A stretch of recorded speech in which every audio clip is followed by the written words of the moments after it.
हाय, आपके साथ मैं हूँ Surabhi Sharma. India TV YouTube channel subscribe करिए, बेल आइकन दबाएं।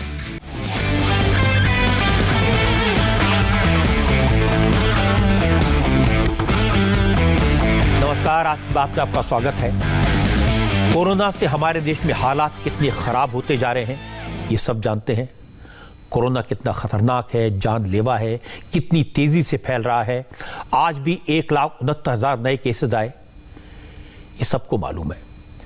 आज मैं आपको कोरोना की फिगर्स नहीं दिखाऊंगा, आज मैं आपको दिखाऊंगा कोरोना ने आम जनता को, मिडिल क्लास के लोगों को, कस्बों में रहने वाले लोगों को, छोटे शहरों के लोगों को और बड़े बड़े शहरों में रहने वालों को कैसे कैसे दुख दिए हैं।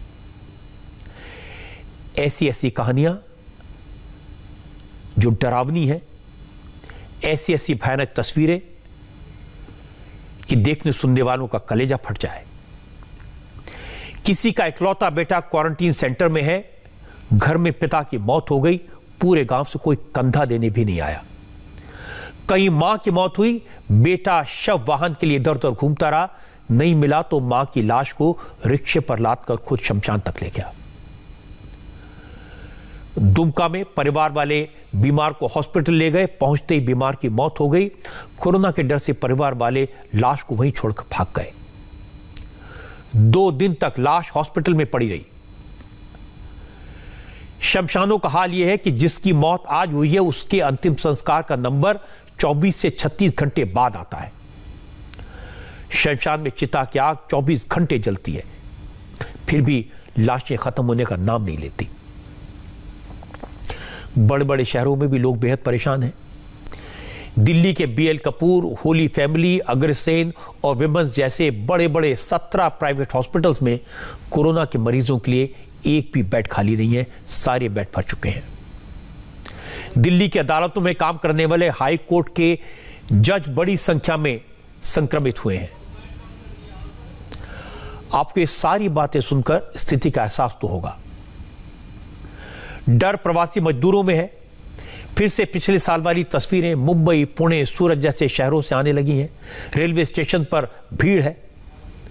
अब हालत यह है कि मरीजों के लिए हॉस्पिटल्स कम पड़ रहे हैं, शमशानों में लाशों के लिए जगह कम पड़ रही है और लाश को कंधा देने के लिए 4 लोग भी मुश्किल से मिलते हैं और रेलवे स्टेशन पर मजदूर लाइन लगाकर खड़े हैं। मैं एक एक करके आपको कुछ चुनी हुई घटनाएं बताऊंगा, क्योंकि बातें इतनी सारी हैं, दुख इतना ज्यादा है कि सारा का सारा तो नहीं दिखाया जा सकता। जैसे झारखंड के गोड्डा जिले में यहां जो हुआ उसे देखकर आपके रोंगटे खड़े हो जाएंगे। गोड्डा में एक बुजुर्ग व्यक्ति की लाश घर में पड़ी रही, लेकिन कोई कंधा देने नहीं आया।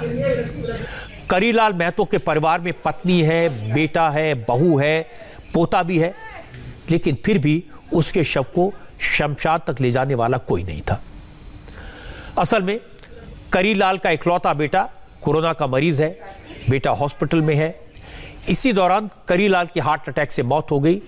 गांव वालों को लगा करीलाल की मौत भी कोरोना से हुई है, इसलिए उसकी मौत की खबर सुनकर लोग घर के दरवाजे तक तो आए, लेकिन किसी ने उसे शमशान तक पहुंचाने में मदद नहीं की। दोपहर तक करीलाल महतो का शव घर में पड़ा रहा और इसके बाद किसी ने प्रशासन को खबर दी। तब सरकारी एम्बुलेंस में नगर निगम का स्टाफ वहां पहुंचा। PPE किट पहने हुए सरकारी कर्मचारी करीलाल महतो के शव को शमशान तक ले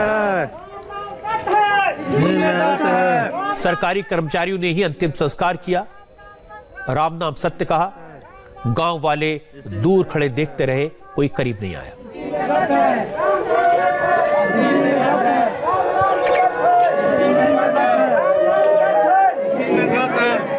अभी अब कौन यहाँ उठाने आएगा? कौन आएंगे हमको क्या पता, हम लेडीज आदमी हम लोग क्या जानते हैं सर। गांव वाला कोई नहीं आ रहा है? गांव वाला घर नहीं आ रहा है, बाहर से जो कर देखता है घर कोई नहीं आता है। घर नहीं आता? नहीं। इनको तो कोविड था नहीं ना? नहीं सर, नहीं। हम लोग जब वहाँ पहुँचे, स्वास्थ्य विभाग की टीम के साथ भी पहुँचे, तो पता किया हमने तो उनकी डेथ रात में हो चुकी थी, लेकिन चूँकि पर उनके बेटे भी कोरोना पॉजिटिव थे ऑलरेडी और सिप्टिया हॉस्पिटल में जांचरत थे, तो लोगों को ऐसा लग रहा था कि उनकी मृत्यु जो हुई है वो कोरोना से हुई है। और चूँकि अभी जो नया प्रोटोकॉल है उसमें ऐसा कुछ कंफर्मेटरी बात नहीं थी कि हमें उसका कोई टेस्ट कराना है। इस बारे में हमने CS सर से भी बात की, और जो लोगों का सिर्फ एक ये भय था जिसको दूर करने के लिए मैं वहाँ स्वयं पहुँचा, और वहाँ पर तब तक PP किट्स वगैरह हमारे CO सर के द्वारा भी उपलब्ध करा दिया गया था। हम लोग सब उसको लेकर के पहुँचे, और तब भी समाज के लोग जो हैं वहाँ पर वैसे सामने नहीं आ रहे थे, उनमें एक भय था। तो मैंने उनसे कहा कि ठीक है, अगर आप लोग नहीं इसके लिए तैयार हैं तो मैं खुद 100 को कंधा दूंगा, क्योंकि ठीक है कोरोना की बीमारी फैली हुई है, लेकिन इससे बचना है, इससे परहेज करना है, लेकिन किसी तरह की अफवाहों को तो बढ़ावा नहीं देना है। गांव में ऐसा पहले कभी नहीं हुआ। गोड्डा के करेला महतो जैसी बदनसीबी लोगों ने कभी नहीं देखी। बेटा कंधा नहीं दे पाया, गांव वाले उसकी लाश के करीब नहीं आए, और सबसे ज्यादा दुख की बात ये कोई अकेला ऐसा मामला नहीं है। सूरत में इससे भी ज्यादा दिल दहलाने वाला वाकया हुआ। आधी रात को एक बेटा अपनी मां का शव ठेले पर रखकर शमशान तलाश रहा था। ठेले पर एक महिला का शव है। बेटा अपनी मां की लाश को ठेले पर रखकर सड़क पर घूम रहा है। ठेले पर लाश इसलिए रखनी पड़ी क्योंकि उसे शव ले जाने वाली गाड़ी नहीं मिली। सूरत और आसपास के इलाकों में नाइट कर्फ्यू लगा हुआ है। कल रात में भद्रा शाह को सांस लेने में तकलीफ हुई। उनका बेटा परिम शाह अपनी मां को लेकर अस्पतालों के चक्कर काटता रहा, लेकिन उसे कहीं वेंटिलेटर नहीं मिला, और बेटे की आंखों के सामने मां ने तड़प तड़प कर दम तोड़ दिया। और फिर इससे भी ज्यादा दिल दुखाने वाली बात यह हुई कि मां के शव को शमशान तक ले जाने के लिए एम्बुलेंस भी नहीं मिली। इसके बाद बेटा मां की लाश को ठेले पर रखकर शमशान ले जाने के लिए मजबूर हो गए। तो ऑक्सीजन लेवल इतना ज़्यादा घट गया था, तो मैं उनको लेके ऑटो में लेके उधर जो प्रॉपर जो हॉस्पिटल है वहाँ पे गया। तो वहाँ पे ऑक्सीजन लेवल उन्होंने बहुत कम बोला कि ये बहुत कम है, तो आपको वेंटिलेटर की ज़रूर पड़ेगी, वेंटिलेटर में तुरंत उनको भेजिए। तो वेंटिलेटर इधर मैंने ओलपार में जो है मेरे गांव में जो हॉस्पिटल है वहाँ पे मैं गया था, वहाँ पे वेंटिलेटर मेरे को नहीं मिला। बाद में मैं सूरत में गया, सूरत में भी बहुत सारी हॉस्पिटल है, वहाँ पे मैंने सब जगह पूछा तो वहाँ पे वेंटिलेटर उपलब्ध नहीं था। तो वेंटिलेटर मेरे को शाम को 7 बजे तक वेंटिलेटर मेरे को नहीं मिला। तो मेरी मम्मी ने शाम को 7 बजे एक्सपायर हो गया है मेरी मम्मी। सूरत में जो बड़ी बड़ी हॉस्पिटल है वहाँ सब जगह SLB हॉस्पिटल है, किरण हॉस्पिटल है, एपोलो हॉस्पिटल है, स्वामीनारायण हॉस्पिटल है, ये सब जगह मैं गया था उधर, लेकिन कहीं पे भी वेंटिलेटर मेरे को उपलब्ध नहीं हुआ। आम आदमी को कैसा कैसा दुख झेलना पड़ता है। गांव की पंचायत ने परिम शाह की मां को शव ले जाने वाली गाड़ी इसलिए नहीं दी क्योंकि उसकी मौत कोरोना से हुई थी। इतना ही नहीं, मां का अंतिम संस्कार गांव के शमशान में नहीं करने दिया गया। रात 11 बजे का वक्त था और परिम शाह अपनी मां का शव ठेले पर लेकर शमशान तलाश रहा था। इधर से उधर फोन किए गए तो 3 घंटे बाद शमशान का ताला खोला गया। तो हमने उनको सब वाहिनी का पूछा, तो सब वाहिनी का ना बोल दिया, उनके सब वाहिनी नहीं है। ठीक है, तो बाद में उन्होंने नहीं दिया, तो हमको टाइम बहुत निकल गया था, 3-4 घंटे निकल गए थे। इसीलिए हमने जो मेरी मम्मी की जो शव है उनको लाड़ी में ले गए। इधर से जो स्मशान भूमि है वो 2-3 किलोमीटर का है अंदर। और जहाँ के अभी ये जो कोविड चल रहा है उसकी वजह से जो सेफ्टी के लिए मैंने 2-3 लड़के को, मेरे जो फ्रेंड है उन्होंने मेरी हेल्प की, और इसी वजह से जो ज़्यादा आदमी नहीं कर सकते इसीलिए उठा के ले जाना पॉसिबल नहीं था। इसीलिए हमने लाड़ी बेस्ट का उपाय हमको यही लगा वो टाइम पे, तो हमने वो किया, क्योंकि सब वाहिनी हमको नहीं मिली थी। इधर सरपंच को भी हमने कॉल किया था, सबको कॉल किया था, लेकिन किसी ने रिस्पॉन्स नहीं दिया है। हमारे संवाददाता ने शमशान भूमि के ट्रस्टी से बात की तो उन्होंने कहा कि रात में अंतिम संस्कार नहीं किया जाता, इसलिए शमशान में ताला था। जहां तक शव ले जाने वाली गाड़ी न देने का सवाल है तो गाड़ी कई दिन से खराब पड़ी है। सब वाहिनी है वो ख़राब हो गई थी, और ख़राब होने के कारण ही हम लोगों ने वो प्रोवाइड नहीं कर पाए हैं। और वो ऐसे बोल रहे हैं कि भाई हमको चाबी नहीं दिया। ऐसा नहीं है, जो मेरे को 9:43 में धर्मेश भाई मीठी करके जो सरपंच है उसका मेरे पे फ़ोन आया कि सूरज भाई हमको चाबी चाहिए। तो मैंने बोला आदमी नहीं है शमशान में रात में, तो रात में तो हम लोग जलाते ही नहीं है कि आदमी है ही नहीं तो हम जला कैसे पाएँ। फिर उन लोगों ने मेरे को बोला कि हम लोग खुद जला लेंगे। तो मैं बोला हाँ अगर खुद जला दे तो मैं चाबी दिला देता हूँ। तो जैसे फिर मैंने हमारे प्रमुख साहब को फ़ोन किया कि भाई वो लोग खुद जलाने के लिए बोल रहे हैं। तो मैंने प्रमुख साहब ने बोला कि हाँ उनको बोलो कि मेरे घर से चाबी लेके जाएंगे तो जला लेंगे, हमको कोई दिक्कत नहीं है। अब जो तस्वीर आप देखेंगे वो रोंगटे खड़े कर देगी। महाराष्ट्र इस वक्त कोरोना का एपी सेंटर बना हुआ है। महाराष्ट्र में एक दिन में 63,000 से ज्यादा मरीज सामने आए हैं। वहां के हालात कैसे हैं इसका अंदाज आपको धुले जिले की तस्वीरें देखकर होगा। धुले में कोरोना पेशेंट की लाश को कूड़ा ढोने वाली गाड़ी में डालकर शमशान ले जाना पड़ा। यह वाकया दिल दहलाने वाला है। धुले के सामोड़े गांव में हुआ। यहां विष्णु ठाकुर की कोरोना से मौत हो गई। मौत के बाद 10 घंटे तक लाश हॉस्पिटल में पड़ी रही, लेकिन एम्बुलेंस नहीं मिली। कोरोना के डर से कोई विष्णु ठाकुर के शव को हाथ लगाने को तैयार नहीं था, शमशान तक पहुंचाने के लिए तैयार नहीं हुआ। उनके परिवार ने ग्राम पंचायत से लेकर तहसील के दफ्तर तक बात की, कोई फायदा नहीं हुआ। आखिरकार मजबूर होकर परिवार वालों ने विष्णु ठाकुर की लाश को ले जाने के लिए कूड़ा ढोने वाली गाड़ी का इस्तेमाल किया। जिसने भी सड़क पर ये मंजर देखा वो सहम गया। लेकिन ये कड़वा सच है कि कोरोना के डर ने सिर्फ इंसानों को ही नहीं मारा, इंसानियत को भी मार दिया है। आज आमच्या मामांचं सामोरे इथे निधन झालं। त्यांना मेरे मम्मी पापा की मौत हो गई थी। 10 घंटे तक हमें एम्बुलेंस नहीं मिली, जिसके बाद हमें कचरे की गाड़ी में शव को शमशान तक ले जाना पड़ा।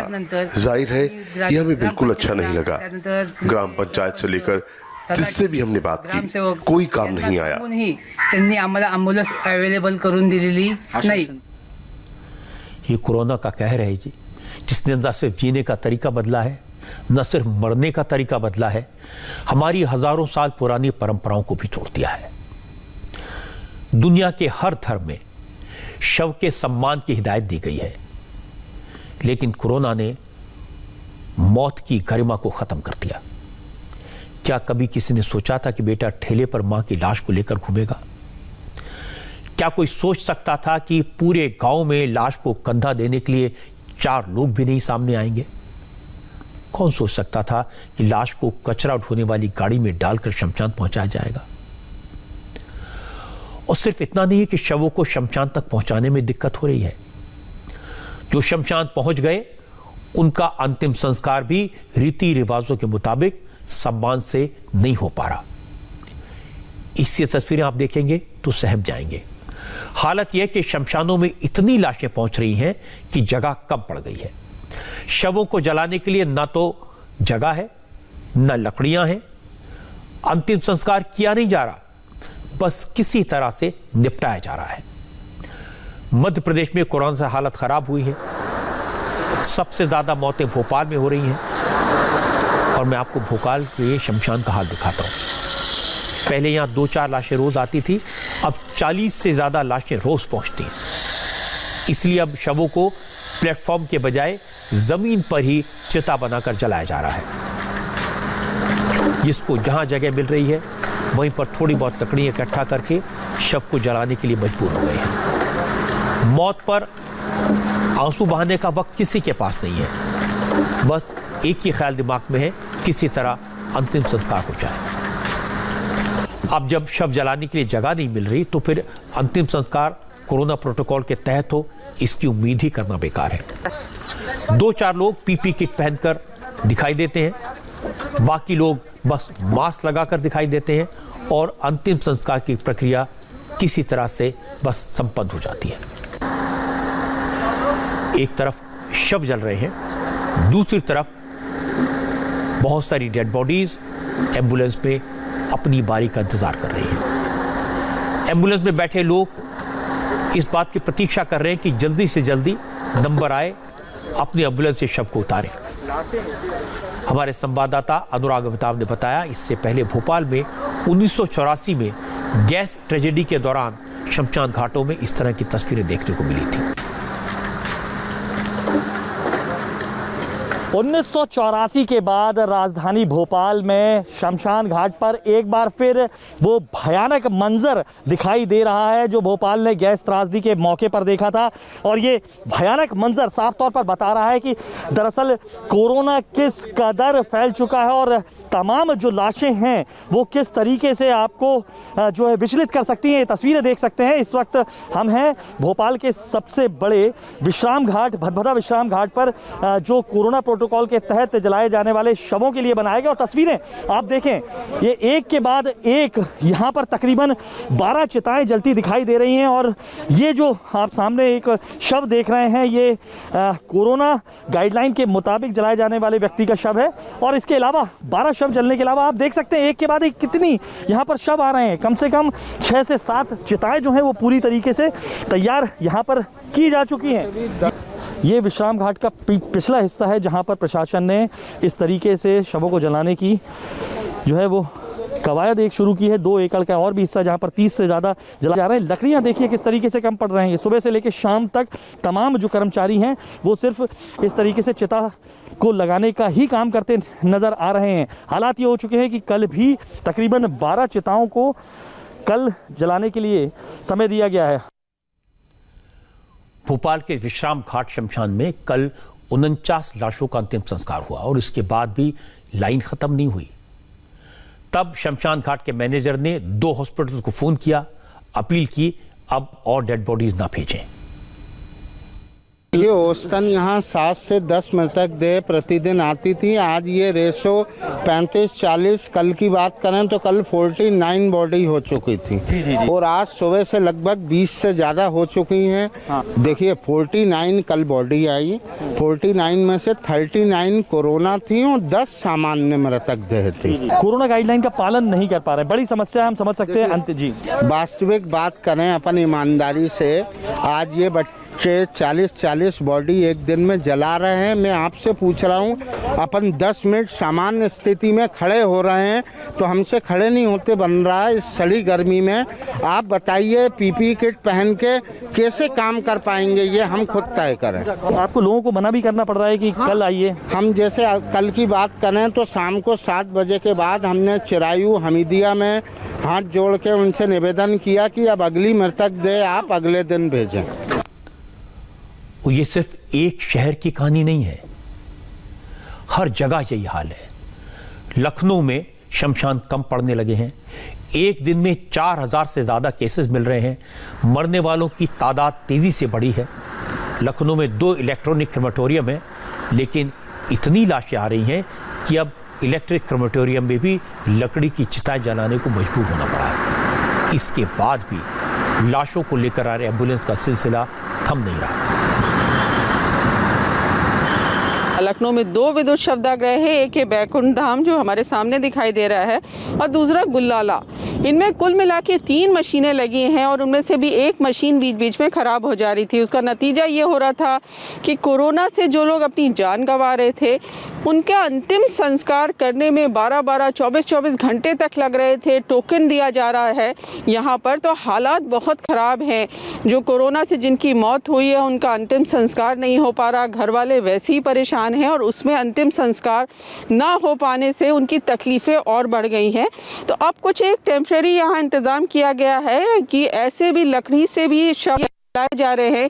ये सामने आपको भैंसा कुंड दिखाई दे रहा है जहाँ पर ये शव जो आपको ये चिता में आग दिखाई दे रही है, सब कोरोना से मरने वाले लोग हैं। ये पीपीई किट पहने उनके परिवार के लोग आए हुए हैं और यहाँ इस तरह से अंतिम संस्कार किया जा रहा है। तो बहुत ही तकलीफ की बात है कि घर वाले जिनके चले गए हैं, कोरोना से मौत हो गई है, वैसी ही बहुत दहशत है। उसमें अंतिम संस्कार करने में भी बहुत तरह की दिक्कतों का सामना करना पड़ रहा है।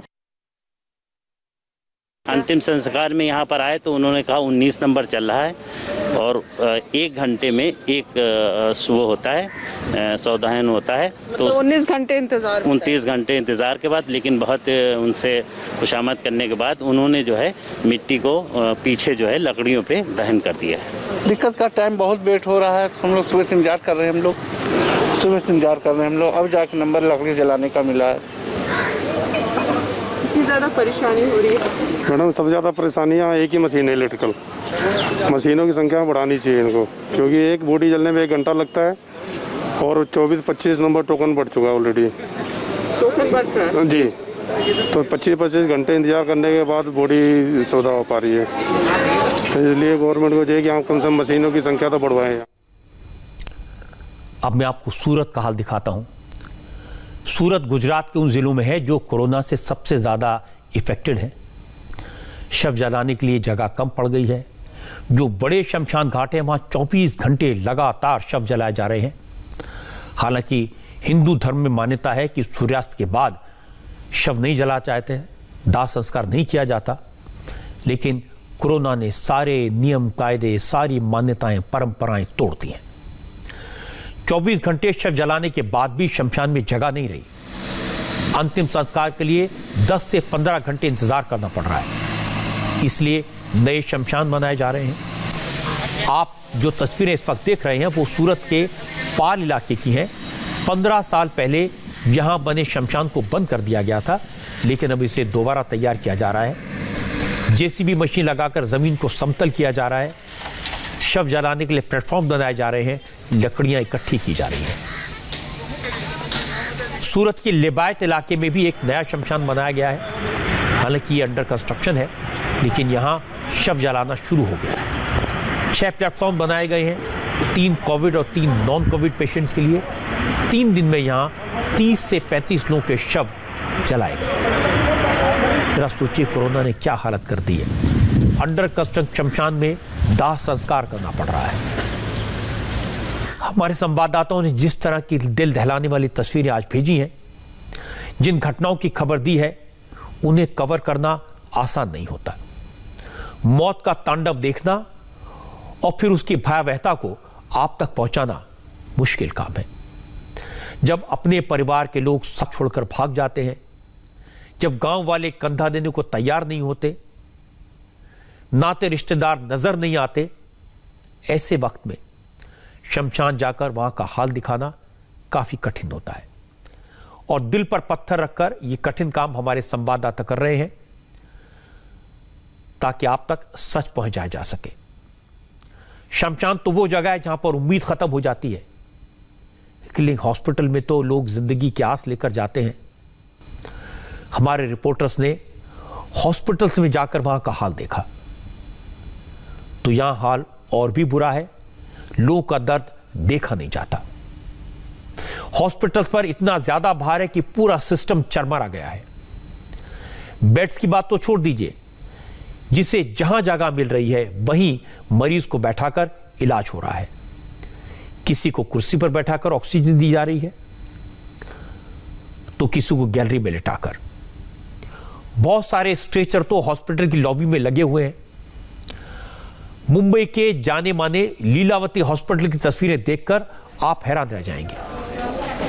बहुत बड़ा हॉस्पिटल है, बड़ा नामी हॉस्पिटल है। और ये लीलावती हॉस्पिटल के कोविड वार्ड की तस्वीरें हैं।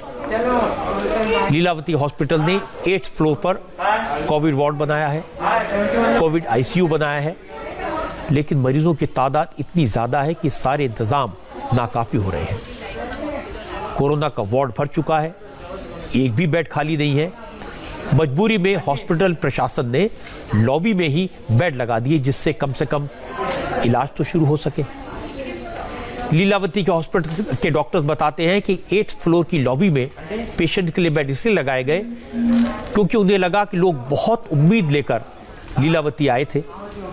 अगर यहां से भी उन्हें वापस लौटा दिया गया तो दूसरे हॉस्पिटल्स में तो एडमिट होने में और भी दिक्कत होगी। डॉक्टर्स जानते हैं कि सभी हॉस्पिटल कोरोना के मरीजों से भरे हुए हैं, इसलिए मरीजों को वापस करने के बजाय लॉबी में ही बेड लगाकर एडमिट कर लिया गया। आप लीलावती हॉस्पिटल के डॉक्टर जलील पारकर की बात सुनेंगे तो आपके डॉक्टर की मजबूरी समझ आएगी। उन्होंने बताया, जब मरीजों की तादाद तेजी से बढ़ रही है, तब वो और उनका स्टाफ कैसा महसूस कर रहे हैं। वीडियो आप देख रहे हैं वो लीलावती का है, और वो 8 माले पर जहाँ पूरा कोविड वार्ड, कोविड आईसीयू वगैरह है, वहाँ पर लोगों की तादाद इतनी बढ़ चुकी है कि हमारे पास बेड्स का शॉर्टेज पड़ रहा था, रूम्स के शॉर्टेज पड़ रहे थे, लेकिन मरीज़ जो आ रहे थे उनको हम वापस नहीं भेजना चाहते थे। तो हॉस्पिटल ने निर्णय ले लिया कि कम से कम इनको इलाज तो दिया जाए, और इसीलिए जो 8th फ्लोर पे जो लॉबी है उसमें सब बेड्स डाले गए थे और वहाँ इन सब का हम लोग इलाज कर रहे थे। ये ऐसे नहीं है कि कोई श्रीमंत आदमी है, कोई गरीब है, कोई VIP है, जो भी आता था उसके लिए हमको बेड की अगर ज़रूरत पड़ती थी तो हम लोग उनको यहाँ डाल के कम से कम उनका इलाज करते थे, जब तक कि कोई रूम खाली हो जाए और फिर रूम में उनको शिफ्ट किया जाए। मजबूरी थी, लेकिन करें क्या, मरीज़ों की तादाद इतनी बढ़ी हुई है कि हम उस पर काबू नहीं कर पा रहे। हम तो अक्सर मरीज़ों को दूसरे हॉस्पिटल में भेज देते हैं, लेकिन कहीं भी बेड्स नहीं मिलता है और फिर वो लोग घूम फिर कर वापस हमारे पास आते हैं। हम भी सब बीमार हो चुके हैं, बहुतों को कोविड हो चुका है, डॉक्टर्स इतने थक चुके हैं और नर्सेस के कोई काम पे आने नहीं मांगता। आज मुझे पता है कि मैं भी चाहता हूं कि मैं आज 10-15 दिन की छुट्टी लूं, लेकिन कहां जाऊं। लीलावती हॉस्पिटल के डॉक्टर्स के इस जज्बे को सलाम करने को मन करता है, और मैं कहूंगा कि ज्यादातर जगह डॉक्टर्स, नर्सेज, हेल्थ वर्कर्स पूरी मेहनत कर रहे हैं, जी जान से जुटे हैं, लोगों की जान बचाना चाहते हैं। लेकिन कुछ जगह ऐसी भी हैं जहां सिस्टम की लापरवाही लोगों की जान की दुश्मन बन जाती है।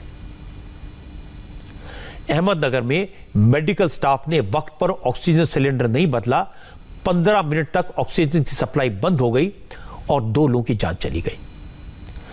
परिवार वाले कहते हैं कि सोमनाथ दगड़ू और कचरू मोहिते की मौत के लिए हॉस्पिटल जिम्मेदार है। कचरू मोहिता का ग्रैंडसन हॉस्पिटल में उनकी देखभाल के लिए रुका था, तभी ऑक्सीजन की सप्लाई बंद हो गई। वो इधर उधर दौड़ा, किसी ने उसकी बात पर ध्यान नहीं दिया। काफी देर बाद जब हॉस्पिटल का स्टाफ आया, ऑक्सीजन का सिलेंडर बदला, तब तक 2 लोगों की मौत हो चुकी थी। इस पूरे वाकये को वहां मौजूद लोगों ने कैमरे में रिकॉर्ड कर लिया। 15 मिनट तक किसी पेशेंट को ऑक्सीजन नहीं मिला, इसलिए यहाँ उस वार्ड के 2 पेशेंट की डेथ हो गई और 3 पेशेंट अभी भी सीरियस है। वहाँ पे सिलेंडर थे, लेकिन जो स्टाफ था वहाँ पे, मैं खुद नीचे जाके आया, वहाँ पे स्टाफ नहीं था। मुझे सिलेंडर चेंज करना नहीं आता, इसलिए वो हो नहीं पाया। एक सिलेंडर ख़त्म हो जाए, उस स्टाफ का काम है कि लगेज दूसरा सिलेंडर वो अपलोड किया जाए, लेकिन वो खुद बाहर घूम रहा था। बहुत भयानक स्थिति है। जैसे मैंने पहले कहा, जिस पेशेंट के ICU की ज़रूरत है उनको जनरल वार्ड में भी रख रहे हैं और उनके रिलेटिव्स को बोल रहे हैं कि तुम यहाँ पे रखो और केयर करो। इसकी वजह से जो हेल्दी आदमी रिलेटिव्स है उसको भी कोविड पॉजिटिव होना पड़ रहा है। हालांकि अहमदनगर के कलेक्टर का कहना है कि हॉस्पिटल में किसी तरह की लापरवाही नहीं की गई। जिन मरीजों की मौत हुई उनकी उम्र ज़्यादा थी, इस वजह से उनकी डेथ हुई। वो जो इन्फॉर्मेशन मुझे मिला, रात को मैं 11:30 बजे वहाँ पे जाके प्रिलिमिनरी इंक्वायरी किया है, वो नेग्लिजेंस नहीं है। पेशेंट का जो भी एज था 75 प्लस था और क्रिटिकल पेशेंट था, लेकिन फिर भी उसकी डिटेल इंक्वायरी मैं सिविल सर्जन से कर रहा हूँ। महाराष्ट्र के चंद्रपुर से तो और भी डराने वाली तस्वीर आई। हॉस्पिटल में जगह नहीं है, मरीजों के परिवार वाले एक हॉस्पिटल से दूसरे हॉस्पिटल तक भाग रहे हैं, लेकिन बेड नहीं मिल पा रहा। टेम्परेचर 40 डिग्री से ज़्यादा है और एक बुजुर्ग को उसके परिवार वाले हॉस्पिटल के सामने फुटपाथ पर लिटाए हुए थे, क्योंकि हॉस्पिटल ने एडमिट करने से इनकार कर दिया। जब कोई रास्ता नहीं मिला तो परिवार वालों ने बुजुर्ग का वीडियो बनाकर हमें भेजा, तब जाकर प्रशासन की नींद खुली। बुजुर्ग को सरकारी मेडिकल कॉलेज में भर्ती कराया गया, लेकिन वेंटिलेटर की कमी की वजह से मरीज की हालत गंभीर बनी हुई है। मेरे दादाजी रमेश स्वान है, इनकी एज 75 ईयर्स है। इनका परसों के दिन रिपोर्ट पॉजिटिव आया, फिर कल इनको यहाँ पे लेके आए। यहाँ से आज सवेरे इनको गवर्नमेंट मेडिकल इसमें रेफ़र किए, फिर वहाँ पे भी कोई सोई नहीं मिली तो इनको फिर से यहाँ पे लाके डाल दिए। और सवेरे से 1 बजे से लेके ये यहीं पे ऐसे ही पड़े हुए हैं। गवर्नमेंट की तरफ से मुझे कोई भी हेल्प नहीं मिल रही है प्रशासन की तरफ से। तो अब मैं क्या करूँ, कहाँ पे जाऊँ? गवर्नमेंट क्या कर रही है। महाराष्ट्र में ऐसी बहुत सारी स्टोरीज हमें मिली, बहुत सारी रिपोर्ट्स हमारे संवाददाताओं ने भेजी और उनका कहना है कि महाराष्ट्र में हॉस्पिटल्स का हाल इसलिए बुरा है क्योंकि देश के 45% से ज्यादा केसेस महाराष्ट्र में सामने आए हैं। आप जानकर हैरान हो जाएंगे कि 4 अप्रैल से लेकर 10 अप्रैल के बीच महाराष्ट्र में कोरोना के 4 लाख से ज्यादा केसेस सामने आए। आप अंदाजा लगा सकते हैं कि मुंबई के हॉस्पिटल्स में जगह क्यों नहीं मिल रही, डॉक्टर्स क्यों परेशान हैं। असल में पूरा का पूरा सिस्टम फेल होता जा रहा है, इसीलिए अब महाराष्ट्र में लॉकडाउन की बात हो रही है। लेकिन गरीब आदमी करे तो क्या करे।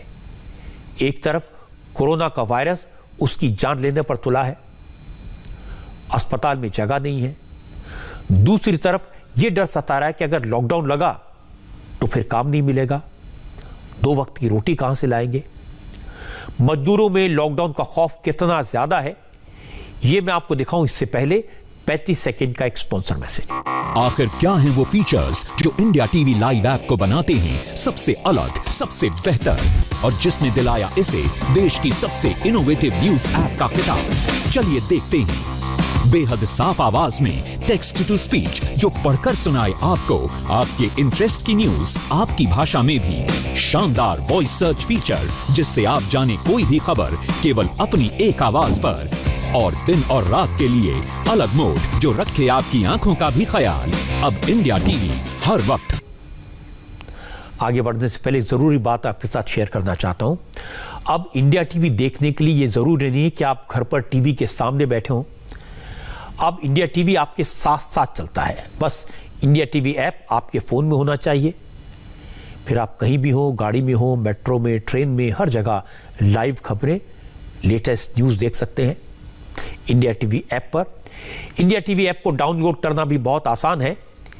प्ले स्टोर या ऐप स्टोर में जाएं, इंडिया टीवी ऐप सर्च करें और इसे आसानी से डाउनलोड कर लें। आपको आज की बात देखना हो, आपकी अदालत देखना हो, स्वामी रामदेव का योग शो या फिर दूसरी बड़ी खबरें, इंडिया टीवी ऐप के जरिए ये सब बहुत सरलता से आप देख सकते हैं, कहीं भी कभी भी।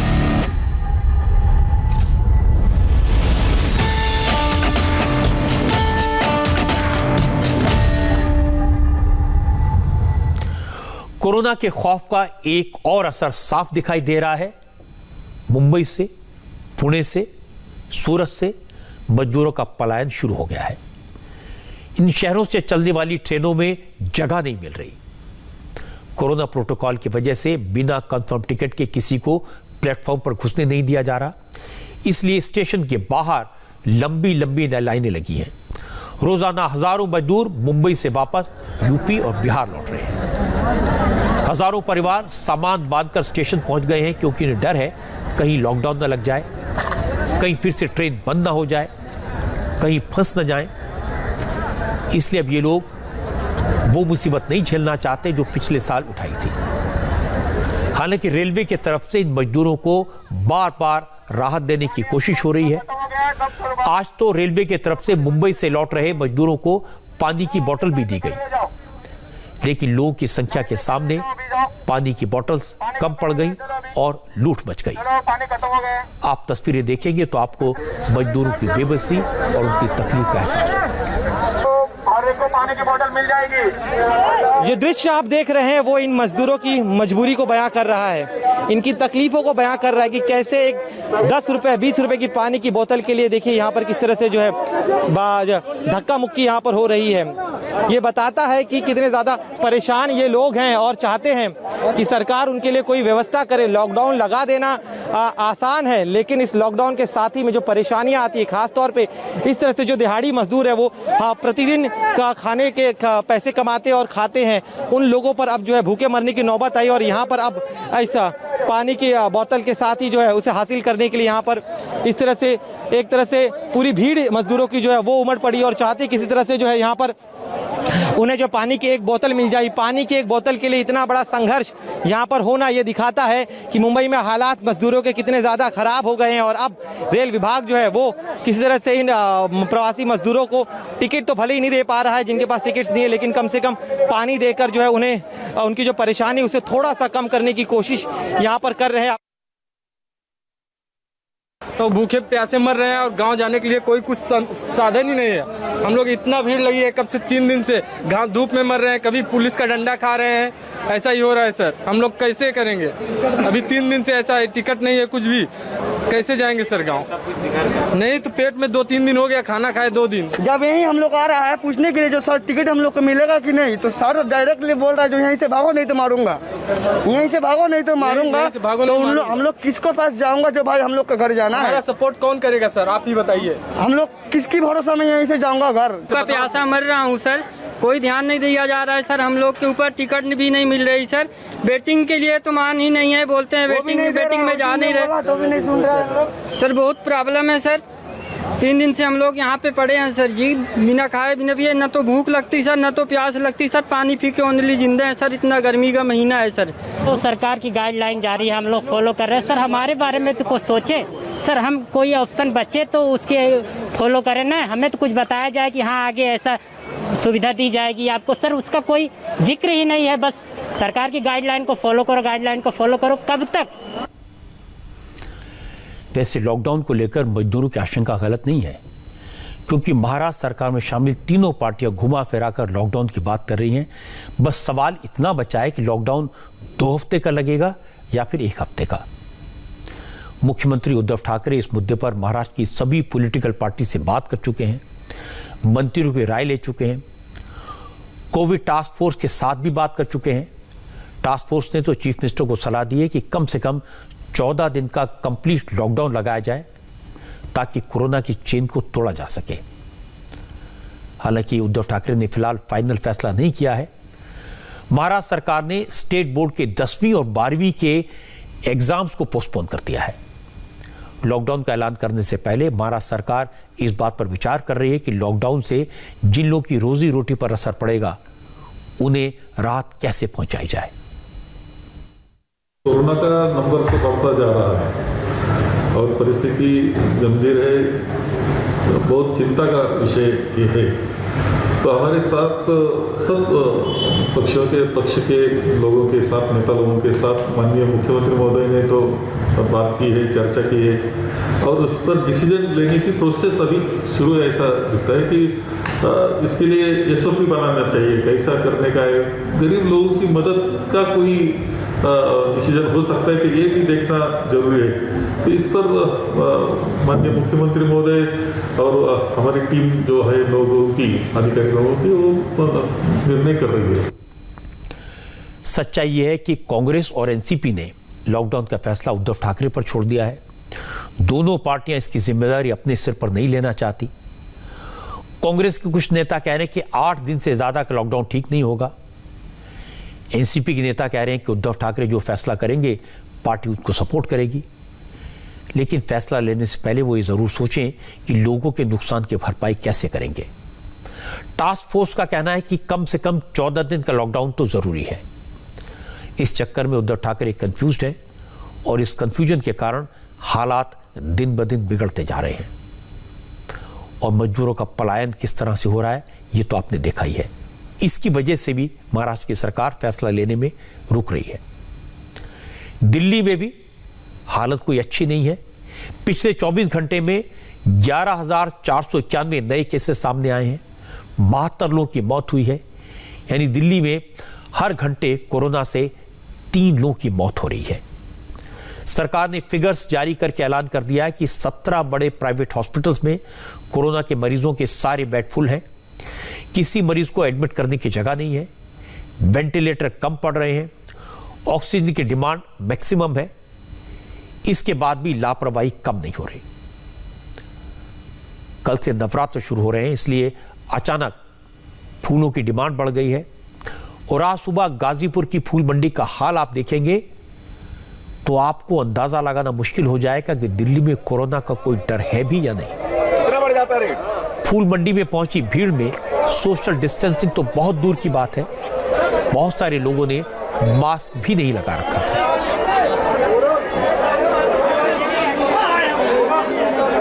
हालांकि अब सरकार ने सख्ती शुरू कर दी है।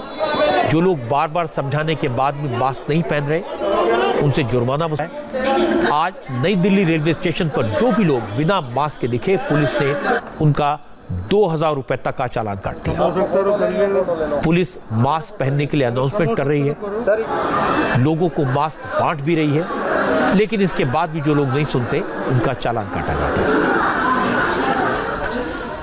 रेलवे स्टेशन पर मास्क न पहनने वालों का चालान काटा जा सकता है, बाजारों में भीड़ जुटाने वालों पर सख्ती की जा सकती है, लेकिन उस भीड़ का क्या किया जाए जो आस्था के नाम पर इकट्ठी हुई। कोरोना का खतरा तो वहां भी है।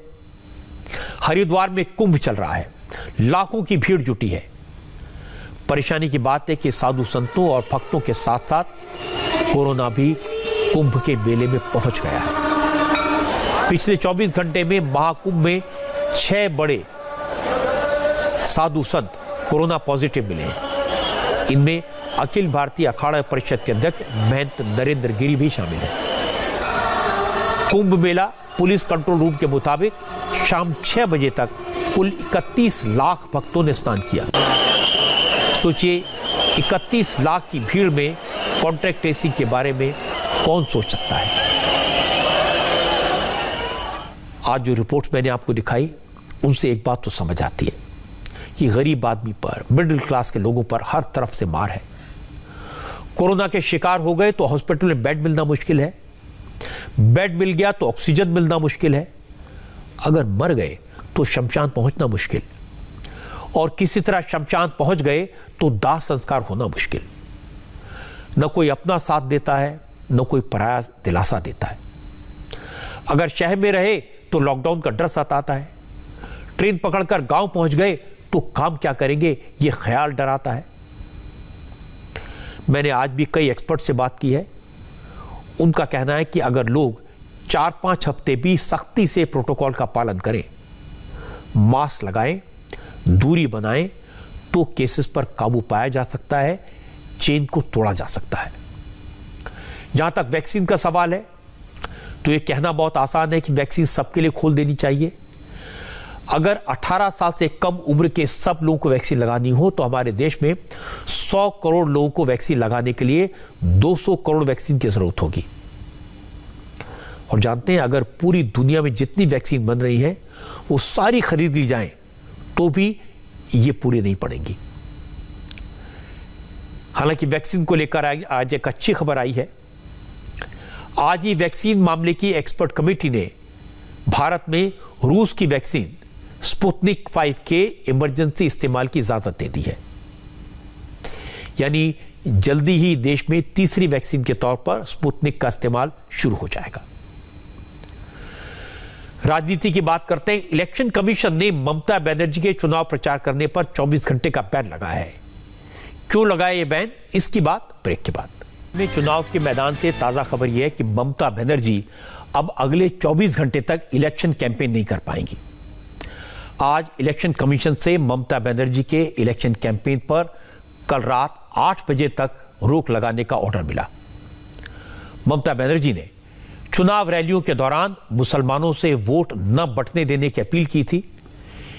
इसके बाद अपने सपोर्टर से सेंट्रल फोर्सेस के घेराव की बात की थी। ममता के इन बयानों को इलेक्शन कमीशन ने मॉडल कोड ऑफ कंडक्ट का उल्लंघन बताया और 24 घंटे तक कैंपेन पर रोक लगा दी। लेकिन ममता बनर्जी ने चुनाव आयोग के बैन को असंवैधानिक और अलोकतांत्रिक बताया और इसके खिलाफ कल दोपहर 12 बजे से वो कोलकाता में धरने पर बैठेंगी। आज भारतीय लोकतंत्र के लिए एक काला दिन है, ब्लैक डे फॉर डेमोक्रेसी, क्योंकि आप लोग इलेक्शन में हम लोग को हरा सकते नहीं हरा सकते हो, उसलिए क्या करते हो, बैन करते हो। हालांकि इलेक्शन कमीशन का आदेश आज शाम को आया। इससे पहले आज दिन में बंगाल में कैंपेन की गर्मी जबरदस्त थी। आज नरेंद्र मोदी ने बर्धमान, नादिया और बारासात में पब्लिक मीटिंग्स की। मोदी ने आज आदिवासी, दलित और पिछड़ों के सम्मान को मुद्दा बनाया। नरेंद्र मोदी ने कहा वो बांग्लादेश में बटुआ समाज के पवित्र स्थान और कांडी गए थे तो ममता नाराज हो गई, लेकिन ममता को दलितों के अपमान की सजा जनता देगी। मोदी ने अपनी हर रैली में कहा कि पश्चिम बंगाल की जनता ने पहले 4 फेज में फैसला कर दिया है। ममता की विदाई अब तय हो चुकी है। 135 सीटों पर हुई वोटिंग में ही बीजेपी सेंचुरी लगा चुकी है। आधे चुनाव में ही टीएमसी पूरी साफ। 4 चरणों के चुनाव में बंगाल की जागरूक जनता ने इतने चौके छक्के मारे, इतने चौके छक्के मारे कि बीजेपी की सीटों की सेंचुरी हो गई है।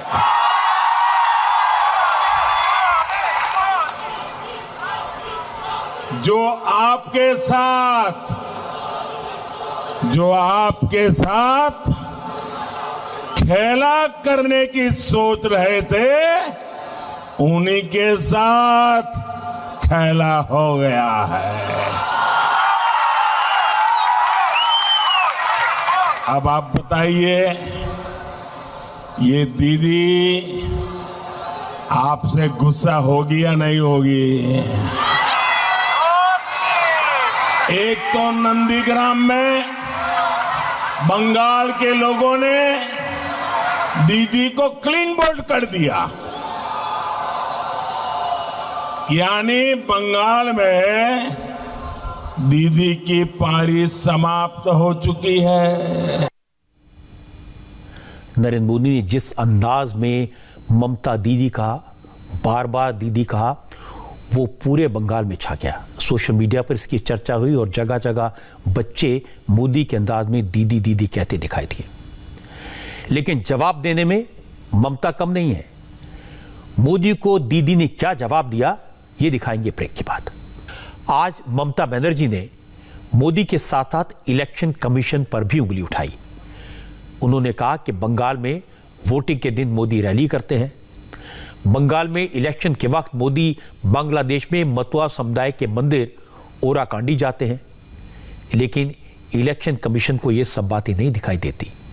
ममता ने कहा कि नरेंद्र मोदी और अमित शाह बंगाल पर कब्जा करना चाहते हैं, लेकिन उनका ये सपना पूरा नहीं होगा। তোমার যদি বাংলাদেশে যেতেই হয় তুমি ভোটের পরে যেতে, তুমি আগেও তো অনেকবার বাংলাদেশে গেছিলে, তখন যাওনি কেন? ভোটের সময় ভোট করতে গেছিলে আর ওইখানকার একটা ছেলেকে নিয়ে গিয়েছিলে, কিসের জন্য? বুঝবার ক্ষমতা আমার নেই। আর গিয়ে তো দাঙ্গা লাগিয়ে এসছো, আবার গিয়ে দাঙ্গা লাগিয়ে এসছো, যেখানেই যাও দাঙ্গা লাগো। অন্য দেশে গিয়েও লজ্জা করে না? আমি একটা এভিডেন্স দিই, কেন election commission is not taking suo motu cognisance? আরে নরেন্দ্র মোদী, তুমি ট্রাম্পের ভোট কার্ড খেলতে গেছিলে কেন?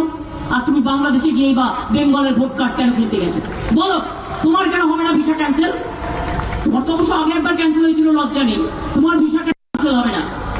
बोलो दीदी का गुस्सा नहीं होता है, दीदी जो सच कहता है उसका रिप्लाई दो।